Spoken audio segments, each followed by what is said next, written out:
अब सोतो पियो न पुट।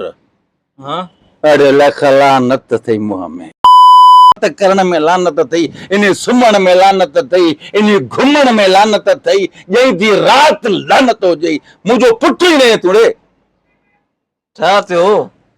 छा न थियो? अरे सिंधु दरिया मां 6 केनाल था ठहन पिया, तू सुतो पिया जागंदे कॾे? हाँ 500 रुपया चेयरमैन ॾेई बि MP MLA 500 रुपया ॾेई उते निंड थी अचे, सुकून थो अची वञे, माना सभु थक लही विया, तुंहिंजो कमु थी वियो। ऐं सिंधु दरिया मां 6 केनाल था ठहन, उते ख़ैरत नथी अचे। अरे उहो कीअं नचंदा हो? सिंध मूं जीअं मां छा लिखी छा लिखां, पोइ या त सिंध खे अमां न छॾियो, माउ सिंध माउ आहे त माउ ते ग़ैरत नथी अचे। हाँ मां छा कयां साईं, डोमेन ही नथो ठहे। हाँ डोमेन नथो ठहे।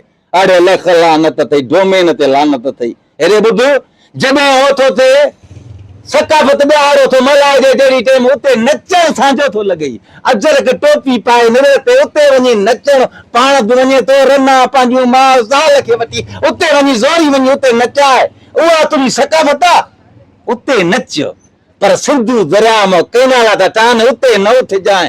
अरे ख़ुदा जी मार पवे, खुदा जी मार पवे, अगरि सिंधु दरिया में 6 केनाल ठहे त पाणी उहो त छा जर बिच पाणी न ॾींदई, जर मां पाणी बि न ईंदई, खेती बाड़ी छा अन्न बि न ईंदई। जॾहिं दरिया पाणी न आयो, जॾहिं दरिया में पाणी न हूंदो त इहा आबादी कीअं थींदई? हाँ त अन्न किथां खाईंदे? चैनल मना कयो जे ॿिए कंहिं इश्यू ते ॻाल्हायो न ते न ॻाल्हायो। हा शकी थी। अरे शकी थी, कुछ शकी थी।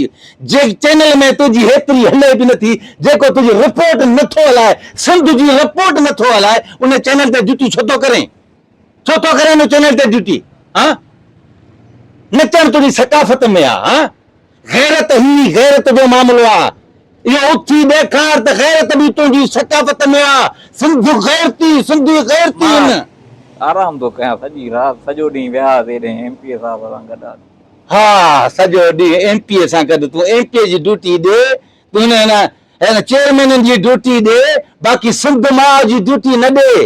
अरे जंहिंमहिल पाणी खुटे, अन्न खुटे, ॿाटां ॾींदे, बुख मरंदे, पोइ धक हणंदे, कुझु न वरंदई। मूं हिकिड़े सां कहिड़ो फ़र्क़ु थो पए? दुनिया आहे न, पाण ई बचाईंदा। हाँ दुनिया आहे पोइ बचाईंदा, लख लानत थई मुंहं में।